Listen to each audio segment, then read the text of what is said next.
श्रीमद् भागवत महापुराण पंचम स्कंद 15वां अध्याय भरत के वंश का वर्णन। श्री सुखदेव जी कहते हैं, राजन, भरत जी का पुत्र सुमति था। यह पहले कहा जा चुका है। उसने ऋषभ देव जी के मार्ग का अनुसरण किया। इसीलिए कलयुग में बहुत से पाखंडी अनार्य पुरुष अपनी दुष्ट बुद्धि से वेद विरुद्ध कल्पना करके उसे देवता मानेंगे। उसकी पत्नी विरुद्ध सेना से देवताजित नाम का पुत्र हुआ। देवताजित के असुरी के गर्भ से देवद्युम्न, देवद्युम्न के धेनुमति से परमेष्ठी और उसके सुवर्चला के गर्भ से प्रतिह नाम का पुत्र हुआ। इसने अन्य पुरुषों को आत्मविद्या का उपदेश कर स्वयं शुद्ध चित्त होकर परम पुरुष श्री नारायण का साक्षात अनुभव किया था। प्रतिह की भार्या सुवर्चला के गर्भ से प्रतिहर्ता, प्रस्तोता और उद्गाता नाम के 3 पुत्र हुए। ये यज्ञ आदि कर्मों में बहुत निपुण थे। इनमें प्रतिहर्ता की भार्या स्तुति थी। उसके गर्भ से अज और भूमा नाम के 2 पुत्र हुए। भूमा के ऋषि कुल्या से उद्गित, उसके देव कुल्या से प्रस्ताव और प्रस्ताव के न्युत्सा के गर्भ से विभु नाम का पुत्र हुआ। विभु के रति के उदर से पृथुषेण, पृथुषेण के आकुति से नक्त और नक्त के द्रुति के गर्भ से उदार कीर्ति राजर्षि प्रवर गय का जन्म हुआ। ये जगत की रक्षा के लिए सत्व गुण को स्वीकार करने वाले साक्षात भगवान विष्णु के अंश माने जाते थे। संयम आदि अनेकों गुणों के कारण इनकी महापुरुषों में गणना की जाती है। महाराज गय ने प्रजा के पालन, पोषण, रंजन, लाड़-चाव और शासन आदि करके तथा तरह तरह के यज्ञों का अनुष्ठान करके निष्काम भाव से केवल भगवत प्रीति के लिए अपने धर्मों का आचरण किया।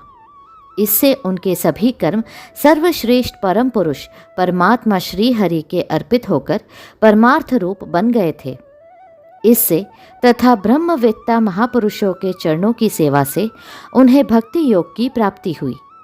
तब निरंतर भगवत चिंतन करके उन्होंने अपना चित्त शुद्ध किया और देहादि अनात्म वस्तुओं से अहम भाव हटाकर वे अपने आत्मा को ब्रह्म रूप अनुभव करने लगे।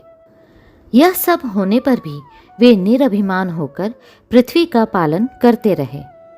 परीक्षित, प्राचीन इतिहास को जानने वाले महात्माओं ने राजर्षि गय के विषय में यह गाथा कही है। अहो, अपने कर्मों से महाराज गय की बराबरी और कौन राजा कर सकता है। वे साक्षात भगवान की कला ही थे। उन्हें छोड़कर और कौन इस प्रकार यज्ञों का विधिवत अनुष्ठान करने वाला, मनस्वी, बहुज्ञ, धर्म की रक्षा करने वाला, लक्ष्मी का प्रिय पात्र, साधु समाज का शिरोमणि और सत्पुरुषों का सच्चा सेवक हो सकता है। सत्य संकल्प वाली परम साध्वी, श्रद्धा, मैत्री और दया आदि दक्ष कन्याओं ने गंगा आदि नदियों के सहित बड़ी प्रसन्नता से उनका अभिषेक किया था तथा उनकी इच्छा न होने पर भी वसुंधरा ने गौ जिस प्रकार बछड़े के स्नेह से पिन्हाकर दूध देती है, उसी प्रकार उनके गुणों पर रिझकर प्रजा को धन, रत्न आदि सभी अभीष्ट पदार्थ दिए थे। उन्हें कोई कामना न थी, तब भी वेदोक्त कर्मों ने उनको सब प्रकार के भोग दिए। राजाओं ने युद्ध स्थल में उनके बाणों से सत्कृत होकर नाना प्रकार की भेंटें दी तथा ब्राह्मणों ने दक्षिणा आदि धर्म से संतुष्ट होकर उन्हें परलोक में मिलने वाले अपने धर्म फल का 6वां अंश दिया।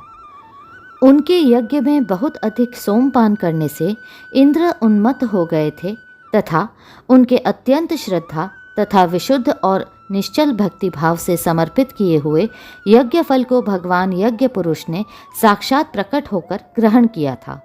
जिनके तृप्त होने से ब्रह्मा जी से लेकर देवता, मनुष्य, पशु पक्षी, वृक्ष एवं तृण पर्यंत सभी जीव तत्काल तृप्त हो जाते हैं, वे विश्वात्मा श्री हरि नित्य तृप्त होकर भी राजर्षि गय के यज्ञ में तृप्त हो गए थे। इसलिए उनकी बराबरी कोई दूसरा व्यक्ति कैसे कर सकता है। महाराज गय के गयंती के गर्भ से चित्ररथ, सुगति और अवरोधन नामक 3 पुत्र हुए। उनमें चित्ररथ की पत्नी ऊर्णा से सम्राट का जन्म हुआ। सम्राट के उत्कला से मरीचि और मरीचि के बिंदुमती से बिंदुमान नामक पुत्र हुआ। उसके सरघा से मधु, मधु के सुमना से वीरव्रत और वीरव्रत के भोजा से मंथु और प्रमंथु नाम के 2 पुत्र हुए।